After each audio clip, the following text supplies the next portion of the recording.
Hi dears, അപ്പോൾ ഇനി ഞാൻ വന്നിരിക്കുന്നത് നമ്മുടെ സബ്സ്ക്രൈബർ ആയിട്ടുള്ള നൂർജി ഷാനു റിക്വസ്റ്റ് ചെയ്തിട്ടുണ്ടായിരുന്ന കൂൾ ബാർ സ്റ്റൈൽ ഷാർജ ഷേക്കിൻ്റെ റെസിപ്പി ആയിട്ടാണ്. അപ്പോൾ ഒരു സീക്രട്ട് ഇൻഗ്രീഡിയൻറ്റും അതിൽ കൂടെ കുറച്ച് ടിപ്സും കാര്യങ്ങളൊക്കെ ഉൾപ്പെടുത്തിയിട്ടുള്ള ഒരു അടിപൊളി മിൽക്ക് ഷേക്കാണ്. അപ്പോൾ എല്ലാവരും തീർച്ചയായിട്ടും ഒന്ന് ട്രൈ ചെയ്ത് നോക്കിയിട്ട് ഫീഡ്ബാക്ക് അറിയിക്കാൻ മറക്കരുത്.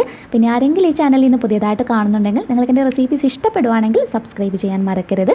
സബ്സ്ക്രൈബ് ചെയ്യുമ്പോൾ അതിൻ്റെ തൊട്ടടുത്ത ഒരു ബെല്ലിൻ്റെ ചിത്രം കാണാം, അപ്പോൾ അതിൽ കൂടി ഒന്ന് ക്ലിക്ക് ചെയ്യുക. അപ്പോൾ നമുക്ക് വേഗം തന്നെ വീഡിയോയിലോട്ടേക്ക് പോകാം.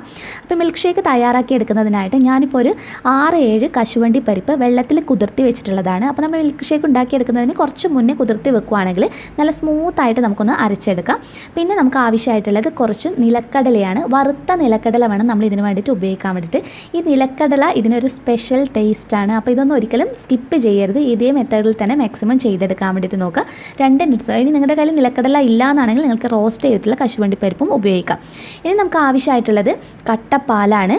അപ്പോൾ ഞാനിപ്പോൾ ചെയ്തിരിക്കുന്നത് ജസ്റ്റ് പാക്കറ്റ് പാല് ഡയറക്റ്റ് ഫ്രീസറിനകത്ത് വെച്ചിട്ട് തണുപ്പിച്ചിട്ട് കട്ടപ്പാലാക്കിയിട്ട് എടുക്കാം കേട്ടോ. പക്ഷേ ഞാനിപ്പോൾ കുഞ്ഞിനൊക്കെ കൊടുക്കാനുള്ളത് കൊണ്ട് തന്നെ പാല് തിളപ്പിച്ച് ചൂടാറിയതിന് ശേഷം ഫ്രീസറിനകത്ത് വെച്ചിട്ട് തണുപ്പിച്ചെടുത്തിട്ടുള്ളതാണ്. അപ്പോൾ നമുക്ക് നല്ല ഹെൽത്തി ആയിട്ടൊക്കെ ചെയ്യണമെന്നാണെങ്കിൽ തിളപ്പിച്ച് ചൂടാറിയിട്ട് ഇങ്ങനെ റെഡിയാക്കി എടുക്കുന്നതായിരിക്കും ഒന്നുകൂടി നല്ലത്. അതൊന്ന് ഉടച്ചെടുത്തിട്ടുണ്ട് ഞാനിപ്പോൾ നന്നായിട്ട്. കുറച്ചൊന്ന് നമുക്ക് അടിച്ചെടുക്കാൻ പാകത്തിന് ഒന്ന് ഉടച്ചെടുക്കാം. എന്നിട്ട് ജസ്റ്റ് നമ്മുടെ മിക്സിയുടെ ജാറിനകത്തോട്ടേക്ക് ഈ കട്ടപ്പാൽ മുഴുവനായിട്ട് ചേർത്ത് കൊടുക്കാം. അപ്പോൾ കട്ടപ്പാലാണ് ഇത് ശരിക്കും അടിച്ചെടുക്കുമ്പോൾ നല്ല പെർഫെക്റ്റ് ആയിട്ട് നമുക്ക് കിട്ടുക. അതിനുശേഷം ഇതിനകത്തോട്ടേക്ക് ചെറുപഴം ഞാനിപ്പോൾ നമ്മൾ ഒരിക്കലും പഴത്തിൻ്റെ അളവ് കൂടുതൽ ഉപയോഗിക്കരുത്. കൂടുതലായിട്ട് ഉപയോഗിച്ചത് സാധാരണ പഴം കൊണ്ട് മിൽക്ക് ഷേക്ക് അടിച്ചതുപോലെ ഉണ്ടാകും. അപ്പോൾ 2 എണ്ണം തന്നെ ധാരാളമാണ്. ഞാലിപ്പൂവൻ പഴം ഉണ്ടെങ്കിൽ ഏറ്റവും നല്ലത് അത് ഉപയോഗിക്കുന്നതാണ്. ഇതിനകത്തോട്ടേക്ക് കശുവണ്ടിപ്പരിപ്പ് കുതിർത്തി വെച്ചിട്ടുള്ളത് ചേർത്ത് കൊടുക്കാം. ആവശ്യാനുസരണം മധുരം ചേർത്ത് കൊടുക്കാം. ഇപ്പോൾ ഞാനൊരു 4-5 ടേബിൾ സ്പൂൺ പഞ്ചസാര ചേർത്തിട്ടുണ്ട്. ഇനി ഇതിനകത്തോട്ടേക്ക് ഫ്ലേവറിന് വാനില എസൻസ് 1 ടീസ്പൂൺ ചേർക്കാം. ഇതിന് പകരം നിങ്ങൾക്ക് ഏലക്കപ്പൊടി വേണമെങ്കിൽ ഉപയോഗിക്കാവുന്നതാണ് കേട്ടോ. അതുപോലെ തന്നെ 1 ടേബിൾ സ്പൂൺ മുഴുവനായിട്ട് ബൂസ്റ്റാണ്.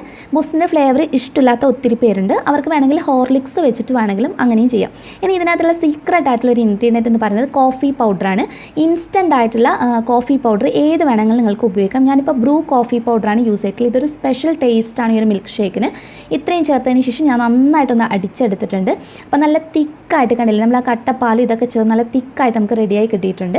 ഇനി ഇത് സെർവ് ചെയ്യുന്നതിനായിട്ട് ആ ഗ്ലാസിൻ്റെ താഴെ ഭാഗത്തായിട്ട് അത്യാവശ്യം നന്നായിട്ട് തന്നെ ഒരു 2 ടേബിൾ സ്പൂൺ നമ്മുടെ നിലക്കടല വറുത്തത് ചേർത്തിട്ട് പിന്നീട് നമ്മൾ ഒരു 1/4 ഭാഗം മിൽക്ക് ഷേക്ക് ചേർത്ത് കൊടുക്കാം. പിന്നെ വാനില ഐസ്ക്രീമാണ് നമുക്ക് ആവശ്യമായിട്ടുള്ളത്. അപ്പോൾ കൂൾ ബാർ സ്റ്റൈലിലൊക്കെ ചെയ്തെടുക്കുന്നതാണെങ്കിൽ ഐസ്ക്രീം വെച്ച് ചെയ്യുമ്പോഴാണ് കൂടുതൽ ഒരു പെർഫെക്ഷൻ കിട്ടുക. അപ്പോൾ ഞാൻ ജസ്റ്റ് ഒരു സ്കൂപ്പിനടുത്തൊക്കെ വാനില ഐസ്ക്രീം ഒന്ന് ഇതിൻ്റെ മുകൾ ഭാഗത്തായിട്ട് ഒന്ന് ചേർത്ത് കൊടുക്കാവുന്നതാണ്. ഇത് കയ്യിലില്ല എന്നാണെങ്കിൽ ഒരു സ്റ്റെപ്പ് നിങ്ങൾക്ക് സ്കിപ്പ് ചെയ്യാം കേട്ടോ.